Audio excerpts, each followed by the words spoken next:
Okay, Ignacio, go for it. Excellent. Thank you, Paul, and good afternoon, everybody.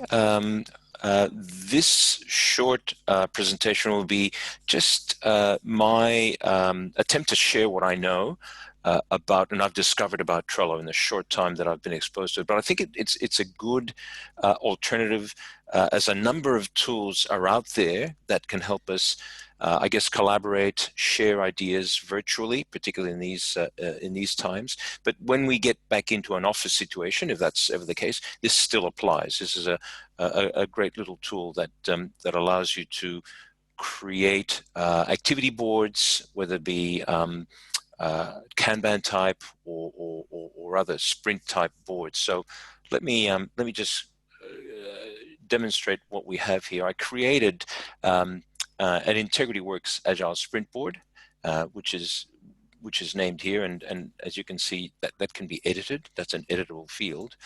I used a template. Perhaps the best thing to do would be to show the menu. So on the right hand side here, there is a show menu item, and you can in fact discover an about this board element, which tells you you can change that description and basically just provides a generic opportunity to talk about the board. You can change the background of the board. I think this just popped up, and I'll just leave it as is. But you can I suppose change and customize that. You can actually search on cards, which is a neat facility. I haven't actually tried this yet, but you can create also stickers, and I haven't tried that either. Additionally, if you click on the more, there's a whole range of, I guess, customizable settings for the board. So this is effectively just to set up a board, thinking about what you'd like it to be able to provide, the look and feel, email board settings, etc. You can copy the board, you can print and export the board, create links. So it's effectively admin around the board itself. What I found interesting is that in this free version that I'm using, when I set it up, there was only one power-up that I could use. Now, power-ups in Trello speak are like the add-ons in Jira or the apps that you can apply. So funnily enough, by inviting others to use this free version, I've been given extra gold power-up ability to use power-ups because I've invited Jose, I've invited Kudzi, and as I invite people, I get more abilities. So let's click on the power-ups, because it effectively shows you. This is not it. Look, we'll get back to power-ups, but effectively one of them was Slack. So I thought I'd add Slack, and that's a great way to communicate, as we've seen before, and it's via Slack that I was able to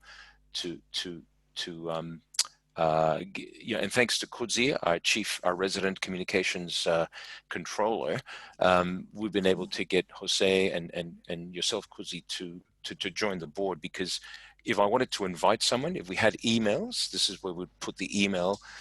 We would create the link and invite with a link, right, and send the invitation. So you put the email, create link, paste copy, and as long as that's copied and I have an email, this send invitation button would be enabled. But again, that is predicated on knowing emails. And at this stage, what we've done is no need to do that. We've gone down the Slack channel, which is great, which is an integration, as we've seen with Jira as well.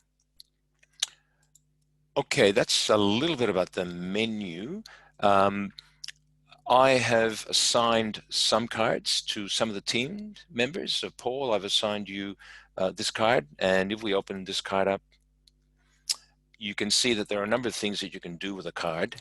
You can add members, and if I wanted to add, let's say, Jaya and Yemen as well,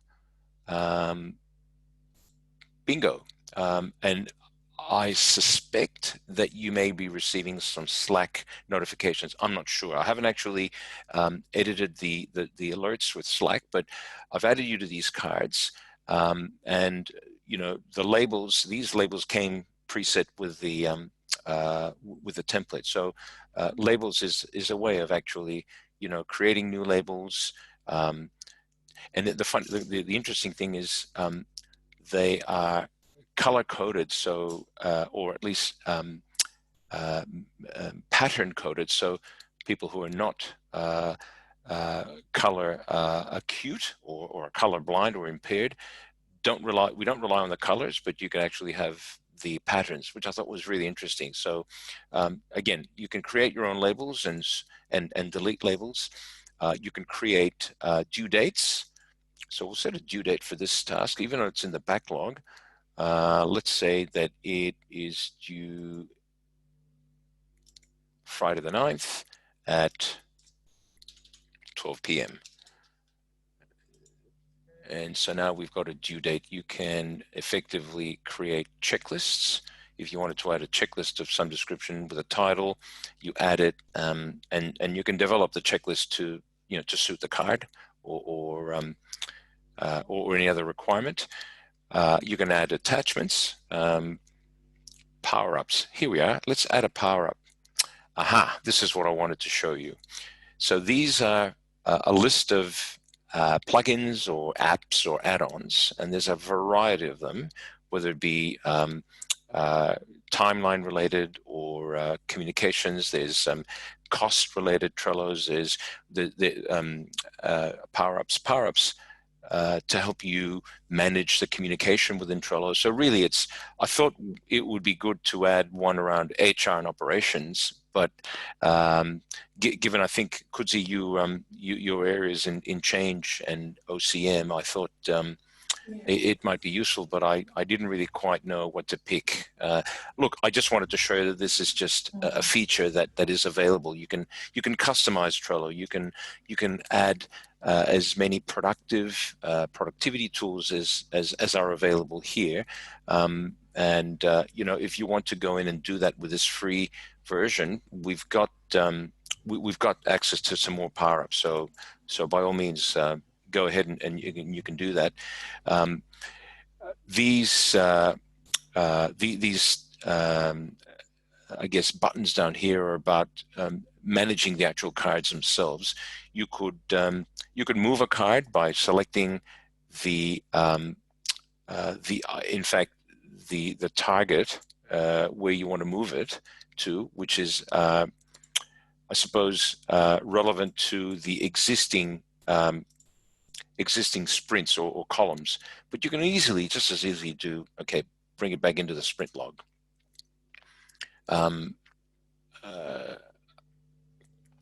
Look, at this stage, I'm not quite sure whether the collaboration will be real time. So it's not something like Miro, I think, or the other tool that you presented, Paul, where we were able to make edits online in real time. I'm not sure whether we can do that with Trello, but certainly from a point of view of, I guess, a collaborative, team-based tool, I think I've discovered that it's easy to really create meaningful activities, assign those activities, and with whether it be priorities or associated with other phases or elements driving a particular initiative, and share that with other teams, and using communications channels such as Slack. It's pretty powerful, and I guess it continues to move us in the direction of collaborative, flexible mechanisms to be able to establish and drive products and projects. That's fantastic. That's effectively it, Paul. I haven't really had a chance to, as I said, dive into much more. But can I ask a question? It's Yaman here. Please do. How do you find this compared to Jira, for instance? Like, I noticed that it's now single sign-on with Atlassian. So Jira and they're all part of the same family. Is it owned by Atlassian?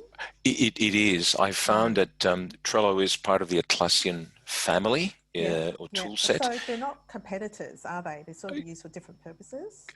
I would say that, Yemen, I think you're right. Then it's not a competitive sort of landscape. It's more collaborative and I guess a complementary. And it depends. I suspect that Trello was used by a bunch of people at one stage, and Atlassian, being commercially savvy, decided, let's swoop on Trello. Let's give them an offer they can't refuse, buy it, and add it to our toolkit. That's just my personal opinion. I don't know. It's not factual, but I think that's what's happened, because you're right. Your observation is very prescient. It is not that dissimilar to Jira. Yeah. Sorry. Go on. Sorry, Ignacio, I might need to add there. I want to add, I think Trello was bought by Atlassian at some point a few years ago, if I'm not mistaken. Because I remember in my Catholic church community, they used Trello. At that point, like a few years back, they haven't, Atlassian has not owned Trello back then, if I remember correctly. And at some point, it purchased or bought by Atlassian. Yeah. A bit of background there. Yeah. Within the last couple of years or something, I think. That may be true, because I recall when I was at the Bureau of Meteorology, I think I spent about 9 months there. That was back in 2017, and that was the first time that I had heard about Trello, the IT groups, and I guess the different business groups about meteorologists and observing groups, which is all around, whether it be airborne or land-based or maritime platforms. They all did their work around Trello, and they found it really, really useful and visually powerful to have this set of cards, and they felt confident in the ability to track the status and outstanding actions using Trello. So anyway, that's the first time that I became aware of Trello. I just wanted to make a comment. I actually quite like it personally on my current project. I think it works well, and I can see why some of my key stakeholders were recommending it. They are very time poor and not, bandwidth in terms of just the network issues, and there aren't too many buttons and menus on the screen. I think it's very simple for them to follow, which is really, they are time poor. This is just, okay, what do I need to do? What's in progress? It's just there. It's cleaner for them, I think. Just looking at my current stakeholder map, really, this is perfect. Jira and Confluence are ideal, but I think you just need to be a little bit, you can't be too green. It's easy to get lost, isn't it, with Jira and Confluence for new users?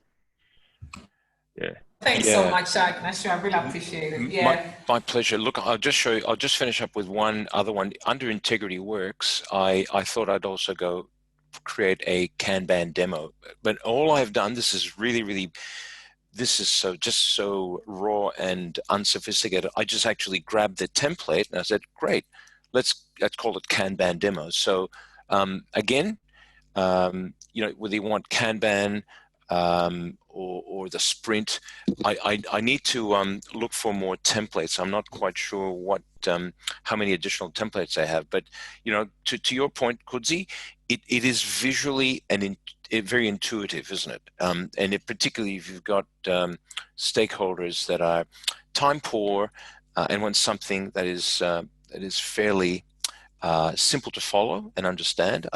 I see where you're getting at, and maybe this is what might help you decide. Oh, that's perfect. Yes, I like that. Yeah, actually, yep, this is them. Yeah. Oh, I appreciate this. I'm just gonna take a screenshot of that. Thank you. My pleasure. My pleasure. I think. Look.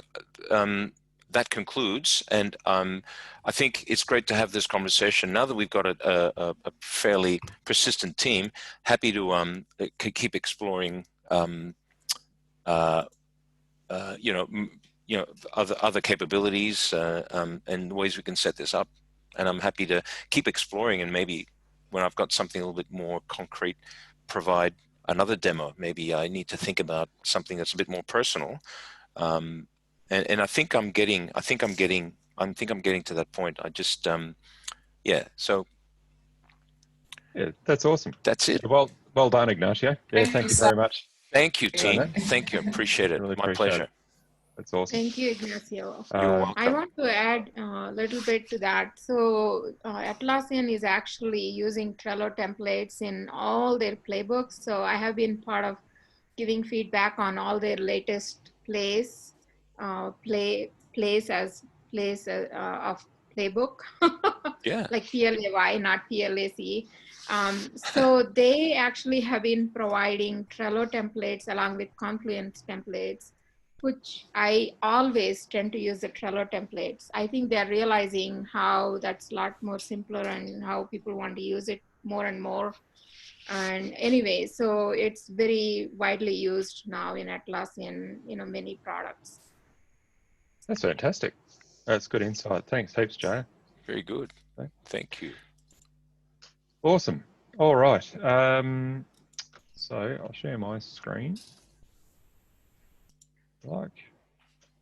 Okay. Can everybody see my screen there now? Yes. Yep. Yes. No worries. All right. Cool. Yep. So I thought we might have a play around with automation today. So I've been playing with this at work, and I showed one of the product owners how to do some automation sort of stuff because I was pretty new to it as well. And she's just taken to it, and she's automated all sorts of stuff, and it's finding it really helpful. So it's really cool to see people just jumping into it and finding value in it. So automation is available on the free version right up to Jira Premium. One of the differences is that in the premium version, I think there's a much higher limit of the number of transactions that you can automate, whereas on the free version and the middle one, it's sort of limited. And also I think you can only configure project-based rules or something in the basic one. I'm still learning about all this stuff. Whereas in the premium or paid versions, you can have global rules. So you just write an automation rule once, and then you can sort of share it with other projects. So to find the automation page, you just go to project settings, and then just on the left here, there's an automation menu, and it'll open up on this page. And down the left, we can see a couple of different tabs here. There's the rules tab, which will show us a list of the rules that we've created, and you can filter by all rules, project rules, global. So in our free one, we must be able to create some global rules, but there's probably some limits on it. And then I think you must be able to add labels as well if you want to define rules in another way. There's an audit log here where you can see when the rules were executed and the outcome of it.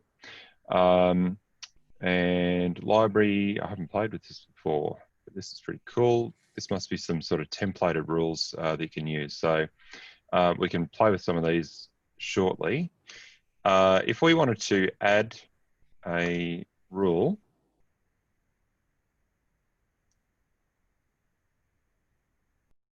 okay, so we just added in the templated rules. When all stories are completed, then close an epic. Or when an epic is completed, then close all the stories that are present. So there are a couple of template rules. It set me as the owner, and it says here which project they're in. And you can either enable or disable any rule. These ones are the ones that we create. And then under the three dots on the right, you can copy rules. So if you had one and you thought, okay, that's a really good benchmark for creating another rule, I want to take that one and then modify it, you can do that, or you can remove, and I haven't exported before. Up at top here, we've got global administration, so that would be whether you're turning rules on and off in the Jira instance. You can create a new rule with this button. And what have we got here? Copy rules, viewing performance insights, and automation service status. So there's just a couple other things there. So if we wanted to create a rule, then we get this very informative window here. So it just says what rules let you do, and so it'll give us a bit of a tour. But rules are made up of three parts. So there's a trigger, so an event that you're listening for, and a condition. So under what circumstances will it run, and the action, so what the rule's actually going to do. So the first thing that we need to do is pick a trigger. So a trigger will kick off the execution of the rule. It will listen for an event, such as when an issue transitions or when an issue gets created. Also, many other things you can manually trigger, or if you create a link to another between two issues, then it can do something when it listens for that link being created or a link being removed or changing an assignee or updating fields, lots of different things, right? So triggers can also be set to run on a schedule. So it might be, well, I don't want to listen for any event. I just want this thing to run at 8 o'clock every day, for example. And then we've got conditions. So it allows you to make changes within your system, or actions do. And that's funny, it's talking about actions, not conditions. But basically, a condition is looking for a particular criteria. So it might be, our action could be when an issue is created, and then the condition might be, if that issue type is a task, then continue on and do something else. That's funny, so they're not changing the text here. So obviously they're just getting used to, or populating their tour thing. But an action is, what are you going to do with the rule?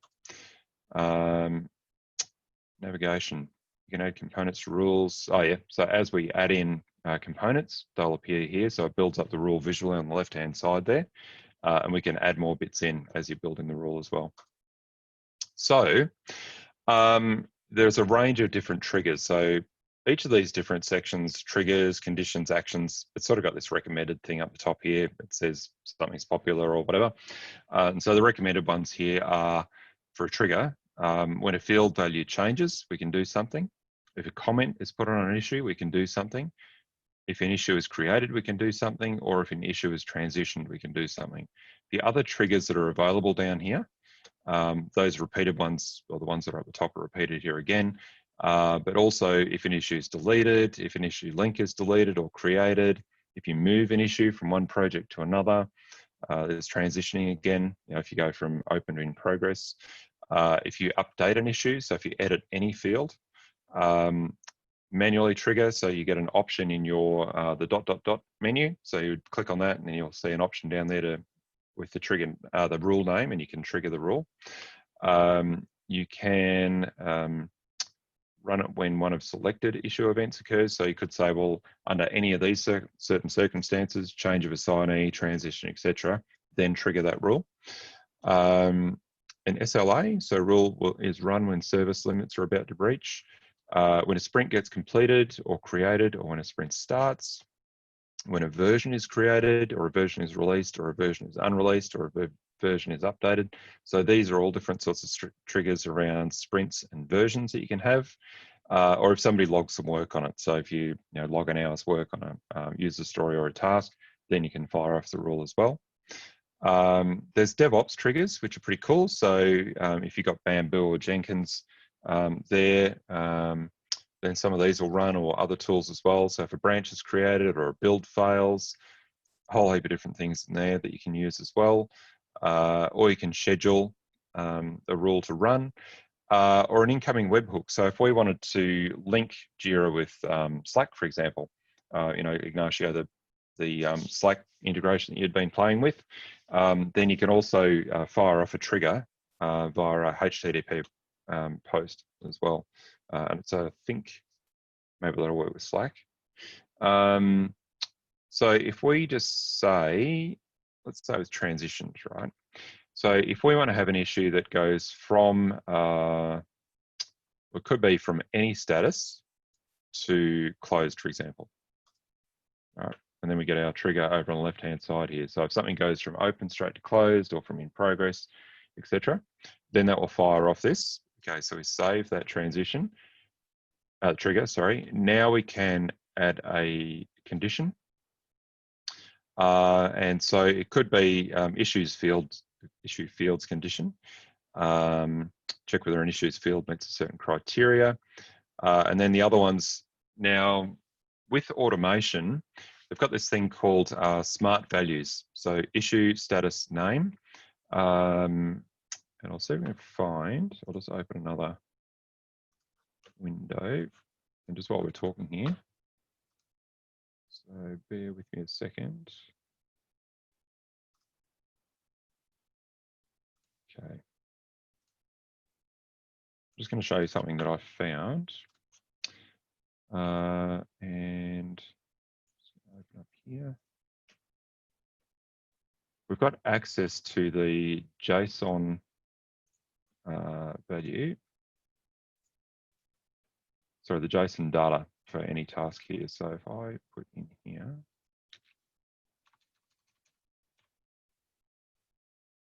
okay, in the URL, if we just put REST /REST and then API to issue and then the issue key, it'll give us, and I'm using a plugin called, I can't remember what it's called now. Oh, here we go. No, it's not Cisco WebEx. There's something else. There's some JSON reader, but it'll give you all of the issue data in a JSON format. And so with this, we could, so we want to get the issue type description, for example. So if we want to show that in a smart value and append it in a comment via automation, we can do that. So this part here, issue.status.name equals done, right? That's a smart value. So if you look at the JSON value, we could find status in here. Oops, I can type properly. So we've got issue status .name, right? So that would bring up open, or we could have issue.status.description. And so you can append any issue attribute, and that applies to custom fields as well, into a comment. So if we were going to use automation to put a comment on, then we could say, get the assignee. It could be Ignacio assigned, you could put some free text in there or static text. Ignacio assigned this issue to Yemen on, whatever date it was. So it's pretty cool. You can, back on the conditions now. Sorry, yeah? Sorry, Paul, I was going to say, so when you looked at that advanced component condition, the issue.status.name, that's the JSON convention for the value of done. So it's basically saying when any issue is done, equals done. Yes. And that's, so we could have it equals done or equals, okay, well that's preset though. I'm just, and there's, right.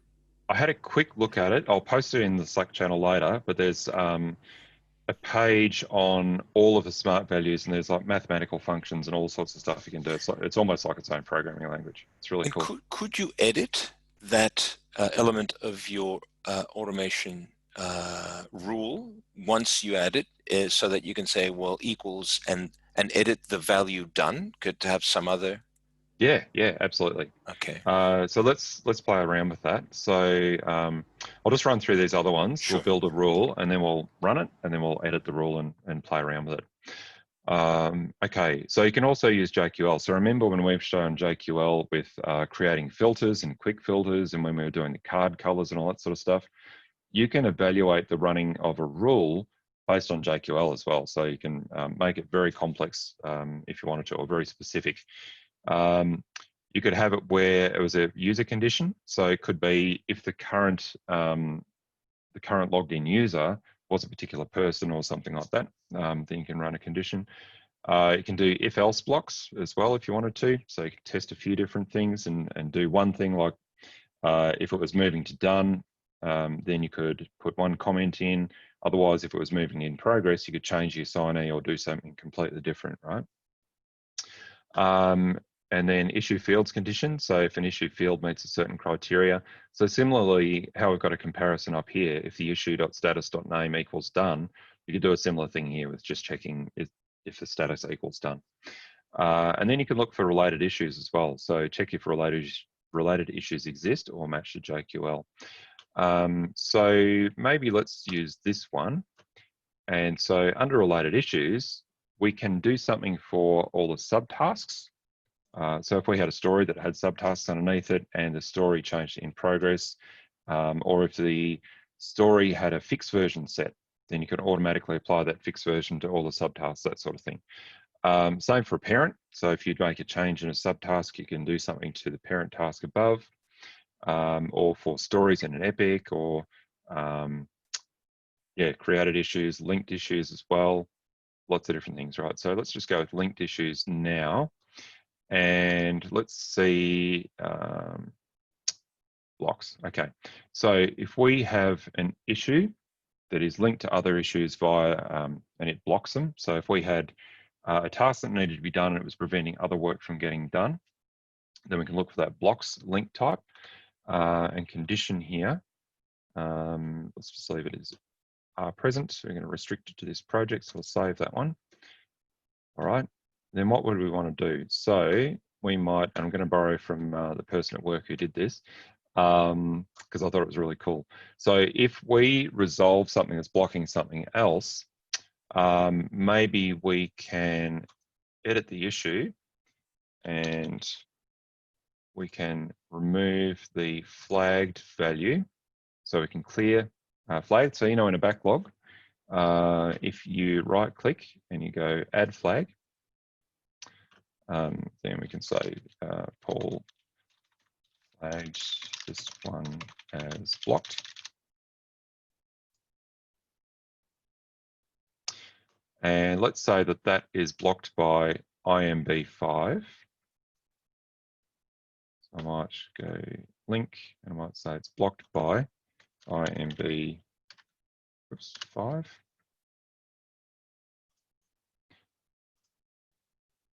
Okay. And now if I look at IMB5, which is this one here, I'll see that reverse link. So it blocks that one. So in here, all right, so we're just going to say the flagged field will be cleared. Let's just save that one. And call our rule clear. Oops.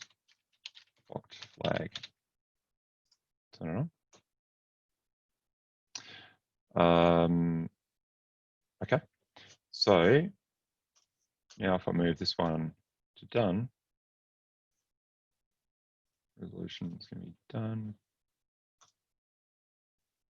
And what did I say in my rule here? When an issue is transitioned to closed.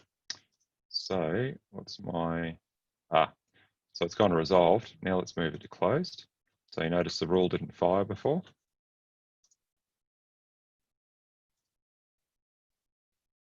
And that didn't work. All right, so let's see, why didn't that work? So I've got IMB5, which blocks ANF 99, just that one there, and it didn't remove the flag. Still flagged, all right? So let's go back in here and we'll look at our audit log. Couldn't load any audit, this is interesting. If I return to my list, okay, so that. Config change, okay, maybe now it will work. So I'll put that back to, I'm going to reopen it. And now if I move it to closed, select done.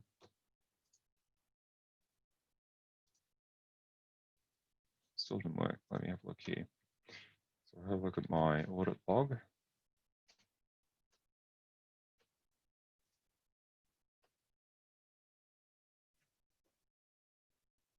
Okay.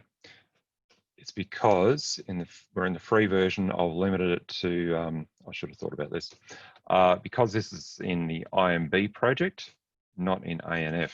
So what would happen here if in ANF, I said this blocked ANF 99. So this one blocks ANF 99.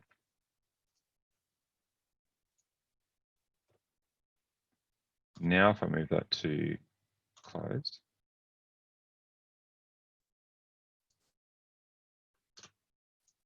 it'd be awesome if this works. Okay, so ANF. Okay, let's see, go to my audit log now. Oops.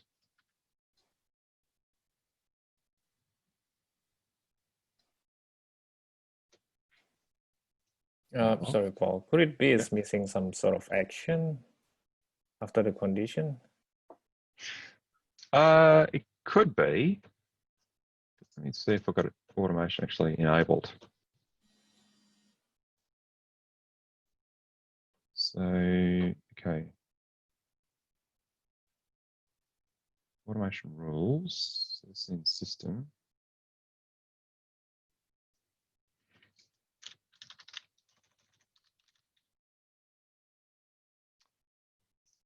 Automation.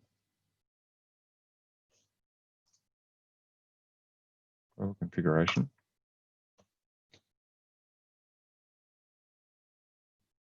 Okay. I'm not quite sure why it's not triggering yet. So I should at least see it being fired off here. Let's try a new one. So we're going to clear flag, audit log, no audit item. So it's not being configured, it's not being executed. Is that, sorry, is that the type maybe, the type that you mentioned in the particular automation, the clear block flags? If link issue present type blocks, could it be the ANF type is different, not the issue type? Or is that an issue type? I think it's, so ANF 186 is flagged as blocks, ANF Yeah, 99. looks right. Yep. Yeah. So that should be working. I did find, you know what it is? Okay. I did find an issue with another one that I was doing. This workflow, okay, now I think I understand. All right, I found an issue where I was using a custom workflow and the event that it was firing. Remember when we were looking at workflows another time, and we could trigger an event when the workflow flies. So let me jump into that really quickly. I know we're sort of jumping all over the place here. And quickly have a look at our workflow that we're using. And I think it was this one. Okay. I think it's a workflow issue. So maybe let's try a different rule. So we're going to return to the list. Let's create a new rule. I think it's, sorry, Paul. I think the type is bugged should not be an issue, I think. Say that again. Yeah, the type that you specify in the automation rules is Yep. specified as an issue, whereas in the NF, it is actually a bug type. Could it be? In Jira, when Jira talks about an issue, it just means one of the items in Jira. So any record. So issue doesn't mean problem. Okay. Yeah, let me just try this one. So issue created. That's okay. So new issue, new action. So if I assign to, now are you in this instance, Jose? Ignacio. No, I don't believe I've been added. Okay, so specify user. Okay, and I'm going to not pick on Ignacio. Okay, so when it's created, it should automatically assign it to Ignacio. And okay, well, let's just leave it at that for now. And delete that. I'm going to turn it on. So I'm going to make this called auto assign.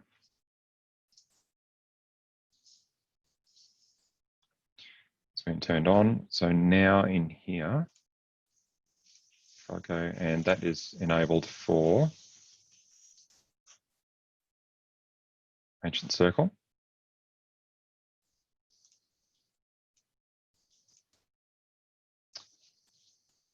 Okay. So I was looking at ANF. Okay, let me go to, I'll go to a different board, which is ancient circle only. Now let's try this. Okay. So that first rule that I created, I had that, you can see that I'm very a real novice with this at the moment with automation.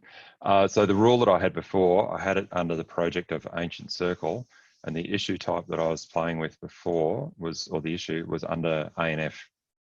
So let me just try another one here. So if I link, let's see, to ANC 79. So ANC 77, if I have that as blocking ANC 79,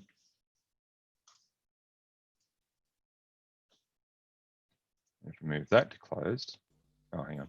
Let me put the flag. But you got to set the flag. I got to set the flag. Yeah. Thank you. No worries. I've thrown myself off. So now if I go closed. I've been paying attention, you see. That's good. That's good. Yeah. So it was a deliberate thing. I was watching to see if anybody was paying attention. Okay. So now if I close it.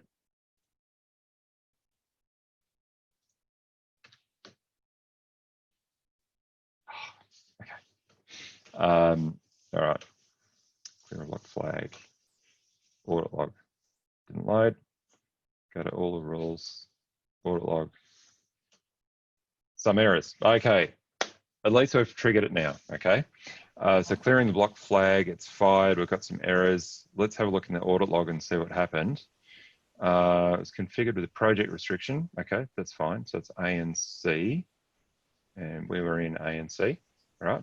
So it's okay. Follow issues condition. The following issues passed. Yes, it was A and C. Unknown field set during edit. Okay, so fields ignored, flagged. That's interesting. Maybe you need to choose an action instead of naming it unflagged or something. You know, there are two types. One action on the left side, and then something that you specify on the right side. Yeah, I think I might actually just jump into. So you know the data that I imported, and it had those workflows that were kind of not usual workflow, and they're a little bit different. I think if I tried rules from in a new project, this might work better. So if I come in here, let's just try a new one under native birds. So this is Jaya's project. Add a template rule. Create a new rule. Issue created. And new action. And if I say assign to Ignacio, let's just try this one out. Auto assign. It's the native birds. So I'm just going to close off these other tabs for a second.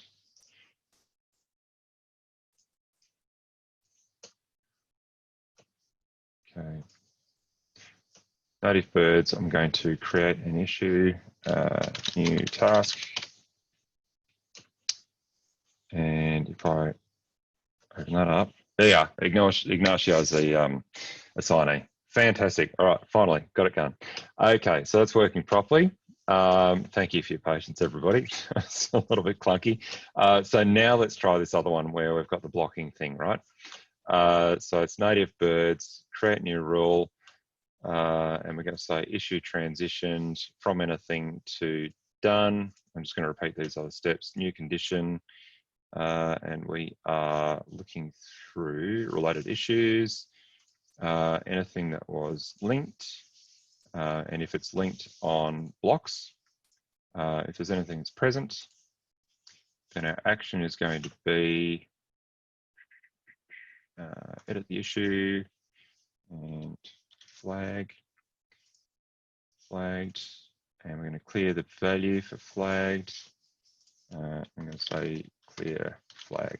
Oops. Try that out. All right, it's turned on. We'll return to the list. Now in here, let's go to our active sprints, and let's say that NAB 13 blocks NAB 14. Okay. So NAB 13 blocks NAB 14. And Ignacio, what's the thing that I've forgotten to do? Add the flag. Yeah, the flag. Sorry, I was in mute. At the flag. At the flag, yeah. Right. I just posted in the chat a link to the email that I received with the notification of the assigned email. The assigned issue. Oh, nice. NAB nice. 24, yeah. Okay, awesome. Okay, so 13 is blocking 14, and if I move that to done, then drum roll. Oh, I'm devastated. All right, let's see. Okay. Clear flag. Yeah. says it works. So, tab 13. Ah, okay. So let me go to my rules. Oh, okay. Blue flag. You know what I've done? Yeah, so it's clear the flag of the corresponding task. What I was looking for, if okay, sorry, I shouldn't have rushed this. What I was looking for was if this one NAB 13 had any links that were linked on blocks, then it would clear its own flag. Yeah. So if I add a flag to this one, yep, and then I move it to done, it'll clear its own flag probably. No, it didn't. Okay. All right. So I'm not doing a very good demo here at the moment. Paul, what about the then condition down the? Yeah. Is it something to do with that last? You know, when you look at the left-hand string, when issue is transition, then there's a current issue, then edit issue fields flagged. It says edit issues fields flagged. Do you need to look at whether that edit is delete or not? I think possibly what I need to do is this other branching type thing here. So it's because it's the action that I want to perform is not on the. Oh, there you go. Oh, that's gone now. Flag is cleared now. Yeah. It's a little bit slow to execute. So that worked. But what I actually need to do is kind of branch off and perform the action on the linked items, right? Yeah. So, so we've got our trigger. When an issue is transitioned to done, now we've got this branch for linked issues, right? And so we can look for the type of related issues. So we can either do it to the current issue, or its subtasks or parents, etc., or the linked issues. So I've got linked issues here. The link type is blocked. Only include issues that have changed. No, we'll leave that. Restrict to the project, yes. Okay, so we'll do that. And then that one there, can I move that? Yes, I can. So for the linked issue, I want to remove its flagged field, right? So we can drag and drop and move these things around. So if I publish that. I know we're almost out of time, so I'm sort of rushing a little bit, sorry. Okay, so now if I move this one back to in progress, what about if we also, new action, let's comment on the issue. And we're going to say cleared the flag on. And then what was it? Issue dot, key dot value or something. Okay, so if that'll work. Right, so now we return to the list. What do I assign? It's there, and we've got this other one. So now if we move that across to done, and if it takes a second to update. Cool. Oh, okay. yay. There we go. All right, Well right on time. Okay, so my done. we finally got there. So the smart value thing, my format must have been wrong. But yeah, we can see that it cleared the flag and it added a comment on there. So your homework, if you choose to take it up, is jump into the free versions of Jira, go into project settings. Jaya, if it's okay, can we use your projects that you've created? Or if any of you want to create a new project and play around with this too. But if you're in this version, in this instance of Jira, jump into Jaya's either native birds or native plants projects, and then play around with the automation. Let's chat about it on Slack and see what everybody manages to do with the automation. And we can learn together, because obviously I'm a real novice with this. But I've seen some really cool stuff with it, and there's a lot of potential for it. So yeah, have a play and let us know what you think. Fantastic. Thank you. Yeah, No worries. that's cool. Thank you so much, everyone. Thanks, Paul.